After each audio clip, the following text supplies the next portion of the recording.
Now, I wonder when all the TV cameras have packed up and gone home, whether there isn't a little bit of impolite rivalry between these fruit farmers here in Carnarvon. I reckon on a Friday night down the pub, the mango growers are on one side of the pub and the banana growers on the other, trading insults to find out which of their fruit reigns supreme.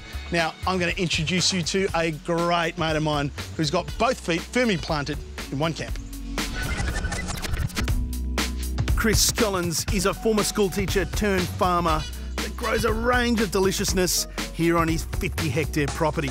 But something tells me it's bananas he loves the most.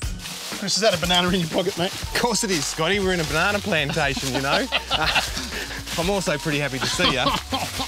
Mate, it doesn't get much more Carnarvon than rows and rows of bananas, does it? Everyone knows about Carnarvon bananas, especially in WA. Everyone knows that Carnarvon bananas are the best, basically, and they're the sweetest. You do grow sweeter bananas up here, don't you? Why is that? Look, Scotty, we grow really high densities per hectare of banana plants, yeah, which makes them grow really slowly. Right.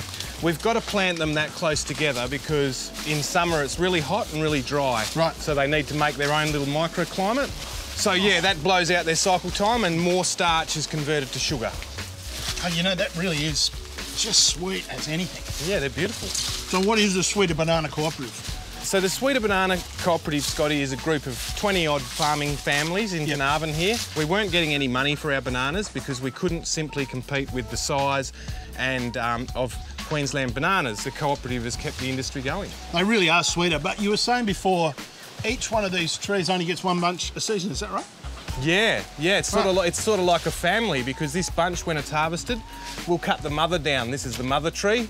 Then from there, there's a daughter, which is following along behind. Right. The daughter's the next bunch, and you'll see the tiny little one down the bottom. That's the granddaughter. That'll be the one after that. A bit like you farming families. Exactly. Chris's farm is smack bang in the middle of some of the most spectacular country anywhere on the planet. There's something timeless about this place. Maybe I'm getting carried away, but I reckon this beautiful country is reflected in the flavour of the produce grown on it. Now, it's not all about those sweet, sweet bananas here on this farm, is it? Onions in the Gascoigne, mate? Yeah, it's a pretty new thing. A couple of us are growing a few onions. Yeah. Seems to be going well, Scotty. Now, and you don't mess around either. You do things a little differently with irrigation, don't you? Yeah, look, we utilise subsurface drip irrigation on our onions, which not many people do, really, in Australia.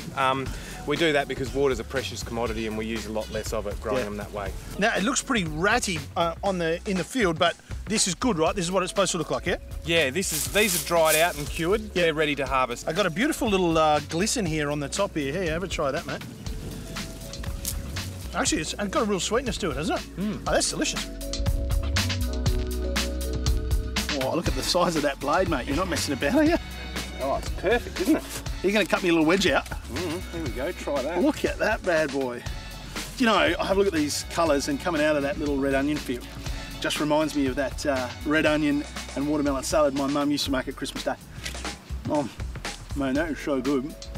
Beautiful. Conditions here are just right for this watermelon, aren't they? Oh, absolutely, yeah. This time of the year going into Christmas, they grow really well here in Carnarvon.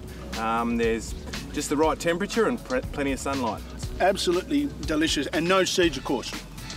No one wants seeds, Scotty. Yeah. These days, nearly no one grows a seeded watermelon. We plant pollinators with them to pollinate the melons because they're not self-fertile. And we have about 4 beehives a hectare, so the bees come out and do their job for the pollination. You blokes are clever, aren't you? Yeah, sometimes.